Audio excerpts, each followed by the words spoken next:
If you become the department head, everyone will quit. Miles let out a loud cry that caused the office to go silent. Miles tossed his letter of resignation onto my desk, his face smug.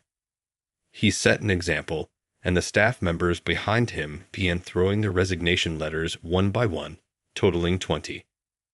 However, they all widened their eyes in surprise as soon as they heard what I had to say. Thank heavens. This is a huge comfort. Miles stood with his mouth open, his face going blank. I smiled calmly as I gently glanced around at their faces. You have to decide what is really important at some point in your life. It might be harsh at times and even steer you in the wrong direction, but ultimately, it is up to you what you decide to do. Caleb is my name. I work for a small company in the city and I'm 36 years old. Until recently, my life has been routine and not really exciting. Like everyone else, I completed high school, college, and found employment. After receiving several job offers, I ultimately decided to stay with my current employer because of the pay and type of work. Nothing noteworthy. I work in sales, so I don't have any complaints. I just try my hardest wherever the firm assigns me.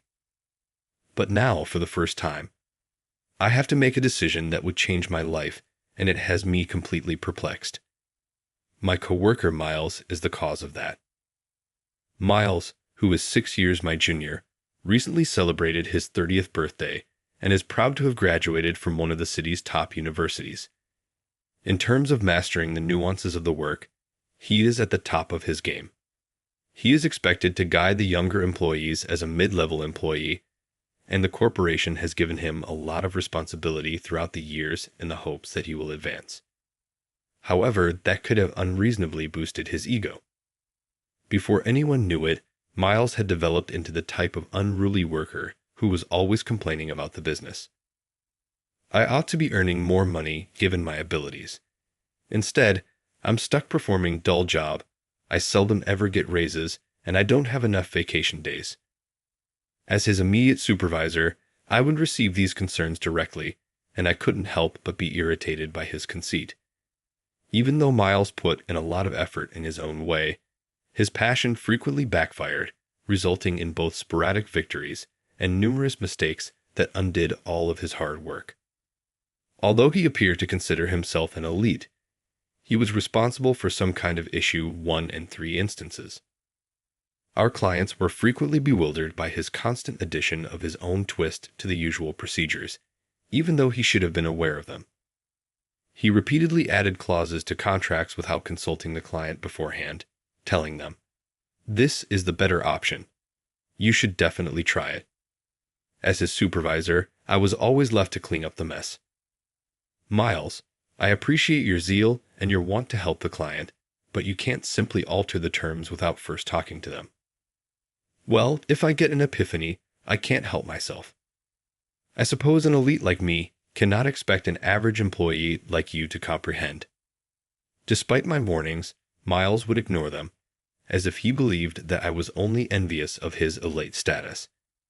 I could have corrected his wrong behavior if he had been more humble, but that was too much to ask for. He had become so arrogant about his esteemed university education that he was unable to establish positive working ties with the other staff members. Miles took charge of a team of colleagues from the same university who frequently criticized the business. At the same time, he started to despise anyone, even his seniors, who he thought had less education. Naturally, the other employees started to resent Miles and his clique, but none of them quit the company. Even unruly employees were viewed as a necessary evil, and our organization was perennially understaffed. But even with his arrogant demeanor, Miles was just 30, and I secretly hoped he would mature. As his manager, I therefore kept giving him patient advice. The younger staff began to acquire more skills over time, and they quickly overtook Miles in terms of the quantity of deals they had completed.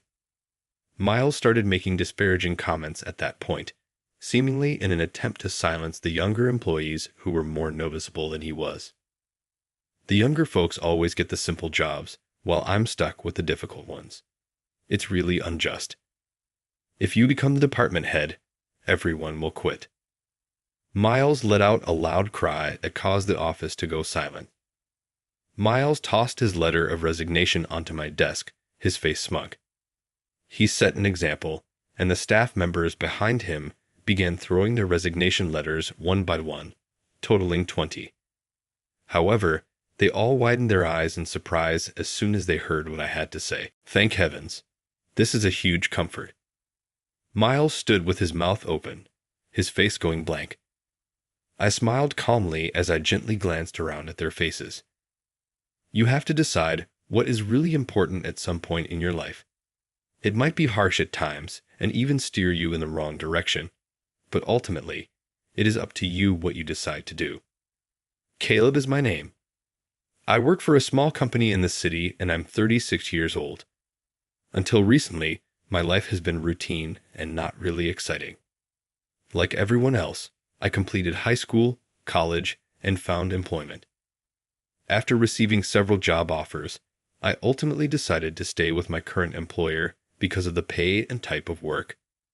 Nothing noteworthy. I work in sales, so I don't have any complaints. I just try my hardest wherever the firm assigns me. But now, for the first time, I have to make a decision that would change my life, and it has me completely perplexed. My coworker Miles is the cause of that. Miles, who is 6 years my junior, recently celebrated his 30th birthday and is proud to have graduated from one of the city's top universities. In terms of mastering the nuances of the work, he is at the top of his game. He is expected to guide the younger employees as a mid-level employee, and the corporation has given him a lot of responsibility throughout the years in the hopes that he will advance. However, that could have unreasonably boosted his ego. Before anyone knew it, Miles had developed into the type of unruly worker who was always complaining about the business. I ought to be earning more money given my abilities. Instead, I'm stuck performing dull job, I seldom ever get raises, and I don't have enough vacation days. As his immediate supervisor, I would receive these concerns directly, and I couldn't help but be irritated by his conceit. Even though Miles put in a lot of effort in his own way, his passion frequently backfired, resulting in both sporadic victories and numerous mistakes that undid all of his hard work. Although he appeared to consider himself an elite, he was responsible for some kind of issue 1 in 3 instances. Our clients were frequently bewildered by his constant addition of his own twist to the usual procedures, even though he should have been aware of them. He repeatedly added clauses to contracts without consulting the client beforehand, telling them, "This is the better option. You should definitely try it." As his supervisor, I was always left to clean up the mess. Miles, I appreciate your zeal and your want to help the client, but you can't simply alter the terms without first talking to them. Well, if I get an epiphany, I can't help myself. I suppose an elite like me cannot expect an average employee like you to comprehend. Despite my warnings, Miles would ignore them, as if he believed that I was only envious of his elite status. I could have corrected his wrong behavior if he had been more humble, but that was too much to ask for. He had become so arrogant about his esteemed university education that he was unable to establish positive working ties with the other staff members. Miles took charge of a team of colleagues from the same university who frequently criticized the business. At the same time, he started to despise anyone, even his seniors, who he thought had less education. Naturally, the other employees started to resent Miles and his clique, but none of them quit the company. Even unruly employees were viewed as a necessary evil, and our organization was perennially understaffed. But even with his arrogant demeanor, Miles was just 30, and I secretly hoped he would mature. As his manager, I therefore kept giving him patient advice. The younger staff began to acquire more skills over time, and they quickly overtook Miles in terms of the quantity of deals they had completed. Miles started making disparaging comments at that point, seemingly in an attempt to silence the younger employees who were more noticeable than he was. The younger folks always get the simple jobs, while I'm stuck with the difficult ones. It's really unjust. He started complaining publicly, and things at work continued to become worse. Despite our staffing shortage, some workers began to express worries that working with Miles was getting harder. He was soon viewed as a problem by the office. Since I was the department manager in charge of managing my team's complaints at the time, I tried my best to control the situation by scheduling meetings with Miles whenever a problem came up. Miles, however, never seemed to believe he was at fault. He would reply, "If you dislike me that much, I can quit any time," even when I gave him stern criticism. "My college pals are launching a new business, and they want me to be a co-founder." Miles never took my warning seriously and simply laughed it off, even though I wasn't going to stop him if he truly wanted to quit. Miles seemed to be waiting for me to intervene. "I'm fine with quitting, but without me, this company won't function," he said. I had a headache simply thinking about it, because it was true that losing him would be problematic. Even an employee like Miles was better than none at all, because our company was seriously understaffed, and it was difficult to find new hires. A vicious circle resulted from our hiring all applicants, but the cost of training them further slowed down the process. Miles undoubtedly knew I couldn't push back too strongly because he was fully aware of this predicament. The inevitable occurred as the rest of the firm, and I debated how to deal with Miles. It all began when a younger worker brought in a new customer. Unlike Miles, this employee was modest and willing to learn from his superiors, despite initially being quiet and meek. Since joining the organization, he has been expanding quickly because of his clients' admiration for his serious work ethic. At last, he received recognition as the month's top salesman. All of us applauded and were pleased with his improvement, but Miles was the only one who wasn't. Only because of a longtime client's favoritism did he get that position. Miles complained to himself, "I would have tripled the profits if I had been in his shoes." If that was all he did, it would have been OK, but he began berating the younger worker while claiming to be offering advice. However, the employee had more hands-on experience on the ground despite being younger.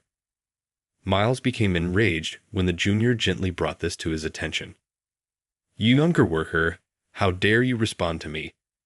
Do you believe that your actions are justified solely by the results?" When Miles shouted, the younger worker could only cower in terror. The younger employee eventually quit the company, despite my hasty intervention to break it up. Soon after, it was evident from the company's attitude that everyone wished Miles had resigned rather than the gifted youngster. I went out of my way to guide him, and now it looks like I drove him out, said Miles, incensed, unaware of his part in this. "I'll quit for sure if that's how you're going to treat me." He got in my face and asked, "Are you okay with that?" He did not, however, appear to be altering his behavior. I only became aware of the gravity of the situation after the young employee who showed promise left. Other valuable employees would surely depart if we retained Miles. Miles' resignation was clearly in the best interests of the corporation, yet it was illegal to fire someone without cause. I'd hoped in private that Miles would genuinely step down, but I was stuck. The tipping point then came one day. As part of a corporate restructuring, it was announced that I had been elevated to the position of department head. As previously stated, our organization had a severe staffing shortage, which contributed to my promotion in my 30s. However, Miles' spirit of competition only seemed to be heightened by this news.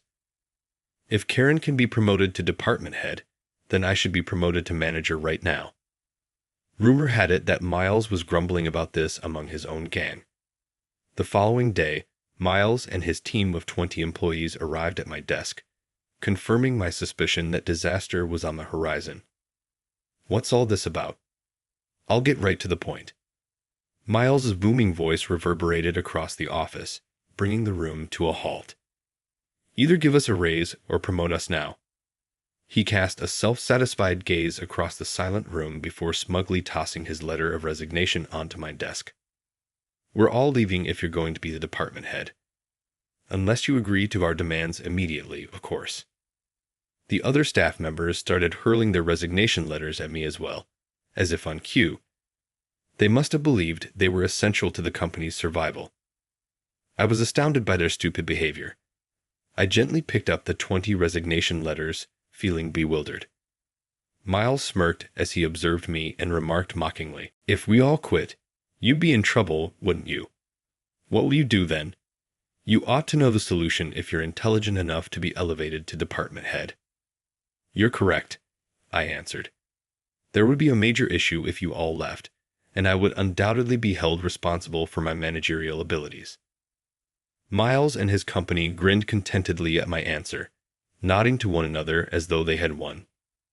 However, they were taken aback by what I said next, their eyes wide with shock. Thank heavens. This is a huge comfort. Miles was stunned and gaping in shock as he stood there. I smiled softly as I calmly examined their faces. "I'm happy to hear your actual emotions. I must respect your decision, even though it's regrettable." "What are you talking about? Wait." They obviously didn't think I would truly accept their letters of resignation. Pale now, Miles came running toward me. The group behind him became nervous as a result of his desperate actions. Everyone's faces became hazy with uncertainty, and they all started to whisper nervously to one another. I couldn't help but smile when I saw this, as I knew my intuition had been correct. Miles was the only one who publicly expressed his displeasure with the business. I had a sneaking suspicion that the others had simply followed him mindlessly, caught up in his momentum. Everyone who worked here was aware of our staffing shortage and the difficulty the organization had in terminating employees. They most likely believed that they could easily obtain promotions and greater compensation provided Miles' requests were satisfied. However, achieving your goals without working for them is impossible. That made sense to someone like myself who started at the bottom and worked their way up. However, based only on name recognition, Miles and his team had coasted into our organization from prestigious institutions without experiencing any significant difficulties. They must have joined Miles' revolt without giving it much thought, because they had been raised in a society that constantly condoned selfishness. They were in a full panic now that they had to face the possibility that their resignation letters would be accepted. I heard his group's nervous murmuring behind the pale-faced Miles. "This can't be genuine, can it? I take it that this was only a negotiating strategy. Isn't this typical in other nations?" I sighed in a mix of surprise and frustration at their perplexity. Indeed, there has been prior negotiation for improved wages or working conditions, but these negotiations were always conducted in a cool, collected manner. You would do your homework in advance, give good justifications, and then set up a meeting with the business to talk about a raise. In our organization, they had never threatened to resign until their demands were fulfilled. I made the decision to give them one final opportunity to bargain after glancing at the terrified staff and Miles, who stood resolutely in front of them. "This is the moment if any of you wish to rescind your resignation. Our type of trick has never been attempted by anyone in our company. That's because we are the most talented employees ever." Miles persisted in his haughty assertions despite his pale appearance. However, it was evident behind him that his friends no longer wished to support him. They were shifting uncomfortably, looking down, and no longer supporting their leader. I spoke in a soft voice to the restless bunch. "Is this what you truly want? Are you all leaving because you have real complaints about the company, or are you just mindlessly following orders?" The other staff members were obviously upset by what I said, but Miles kept his flaming eyes on me. I sighed slightly, grinned, and got up after a tight standoff. "I can't do anything if you're all that determined. I'll send your letters of resignation now. I appreciate all of your hard work." I then turned and made my way directly to the president's office. There was a commotion going on behind me, with some employees trying to follow me and others being restrained by Miles. I didn't think it would go this well. I quickly made my way to the president's office while stifling the laughing that was rising within of me. Terminating a worker for business-related grounds is a challenging procedure. Finding a valid reason for termination is challenging, and if something goes wrong, it may result in strained relationships or even legal action. There are serious drawbacks for the business even in the absence of those dangers. Severance pay increases and other subsidies may be discontinued if the termination was caused by the employer. Miles' voluntary resignation was the finest course of action. But even though he kept saying, "What would you do if I quit?" in reality, Miles had never planned to go. Thus, the opportunity I had been waiting for was this collective resignation act. Finally, I gave Mr. Norris, the president of the company, a quick explanation of the situation, stating only the facts. Mr. Norris was obviously perspiring as he held the 20 resignation letters. The company would suffer greatly if 20 employees submitted their resignation letters at once. With a strained voice, he stated, "The company won't survive like this." Assured him, "Please wait. I believe what happens next will change things." After hearing my explanation, Mr. Norris's pale appearance gradually returned. He even grinned as he said me farewell at the end. Ultimately, as he had promised, Miles quit. Right up until the last minute, he continued to gripe about me and the business. "No issue. I'll find another work straight away. But without me, I'm willing to wager that the business would face difficulties." Smugly, he said. "You're right," was my honest response. "Losing all 20 of you would definitely hurt." "I figured as much," Miles said with a sly smile. "However, we will not compromise on our demands." "Requirements?" I cocked my head in perplexity. With assurance, Miles said, "You'll have to comply with our demands if you want us back. A raise or a promotion, perhaps. Actually, you'll need to provide us both because we'll be returning after quitting." "Are you sure about this?" I inquired. "You're really okay with leaving the company and not regretting it?" Miles was still one of my key subordinates in spite of all the difficulties he caused. I gave him some advice out of a last-ditch effort, but Miles simply sneered. He smiled smugly and pushed out his chest, saying, "I know you're sad about losing a great worker like me, but you're the ones who enraged us in the first place. After you see how useful we are, you can give us another call. However, don't wait too long, otherwise we might be snatched up by another business." Miles gave a half-laugh, tossed aside his final remarks, and left the office. I sighed, feeling both frustrated and resigned as I watched his self-assured figure vanish.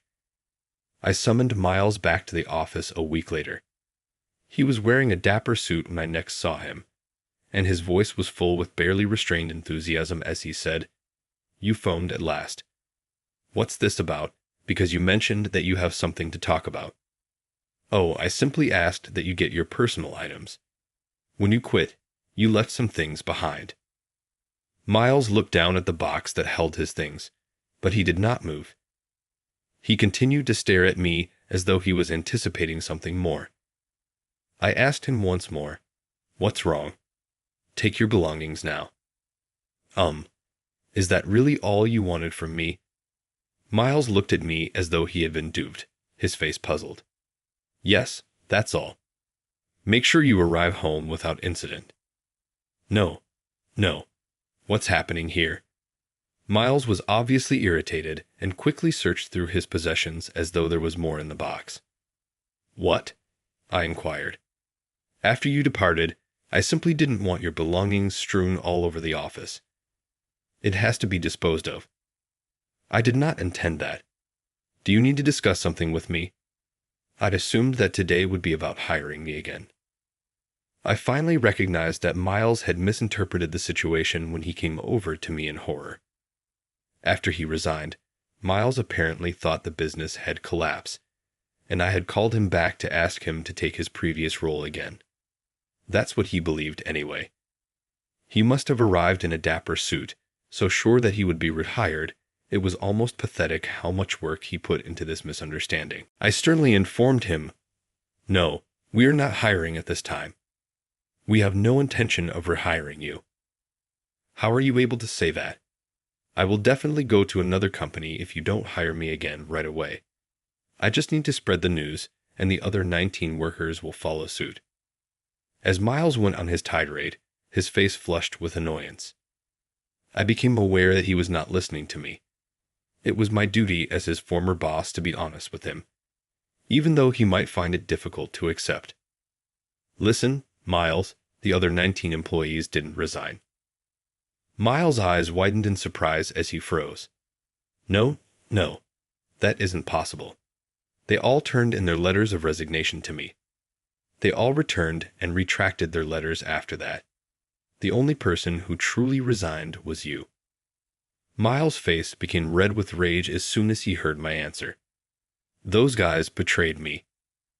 It's not so much betrayal as it is that they never really intended to quit in the first place, I said.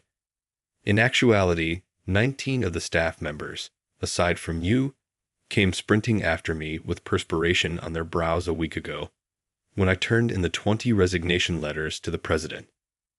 They all knelt down and pleaded with me to give their letters of resignation back. We sincerely apologize for creating such a commotion. We never truly intended to give up, and we were merely following Miles's example. I immediately turned around and led the 19 employees who appeared utterly embarrassed back to the president's office after witnessing their heartfelt apologies. I requested that Mr. Norris return their letters of resignation. Miles was obviously agitated and kicked his feet in frustration when I told him what was going on. He cried out, "How could they do this to me?"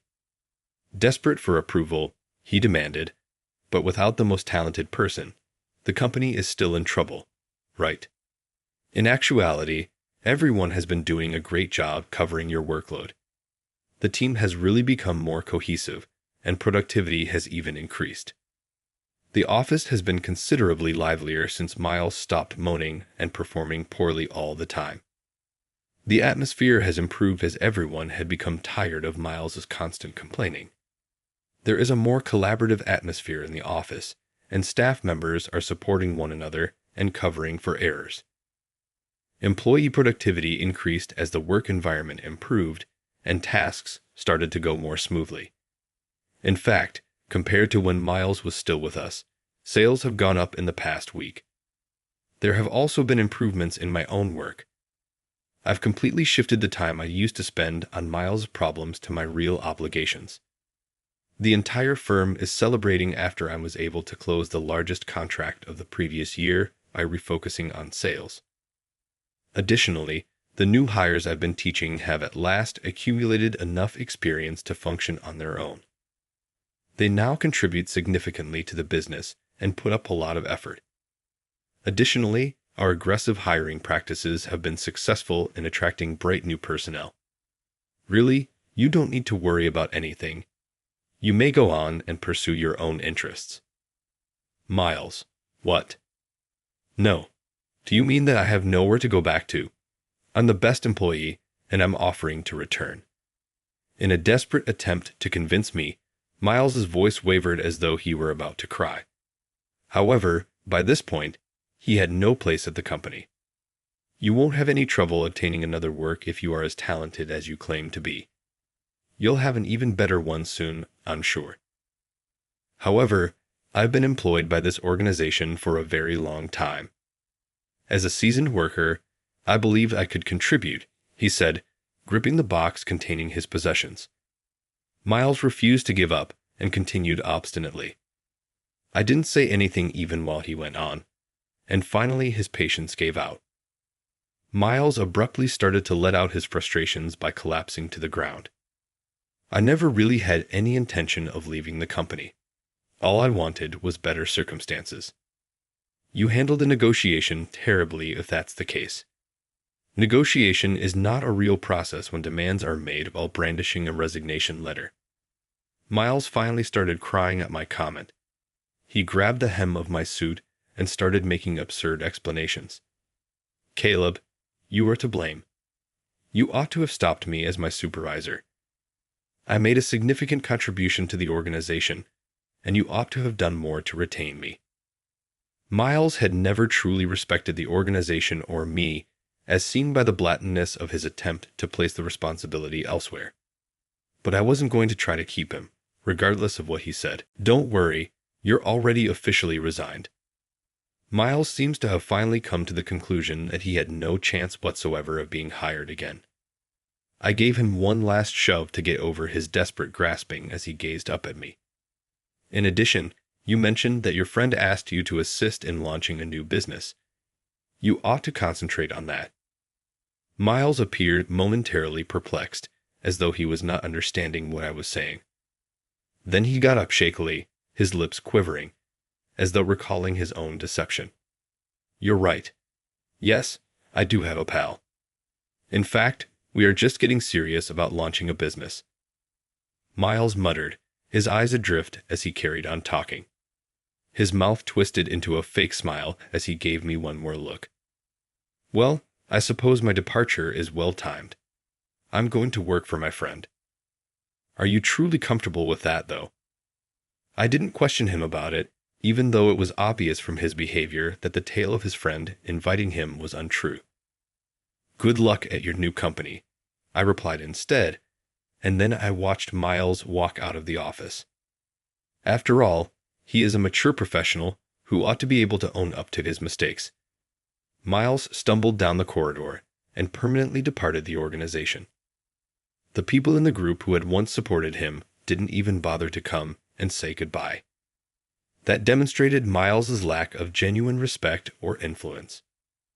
Ultimately, there was no indication that Miles and his friend were going to launch a business. Rather, rumors began to circulate that he had been going to the job office in a frantic attempt to obtain employment. He attended multiple job interviews, but each time he was turned down. He apparently insisted that he was a ready-made asset due to his esteemed university degree and sought executive-level treatment. After being rejected by numerous organizations, he finally realized that his attitude was the issue and took a more conventional job.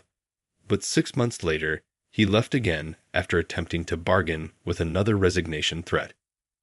He is now allegedly living in substandard housing and gambling away the money he earns from part-time work.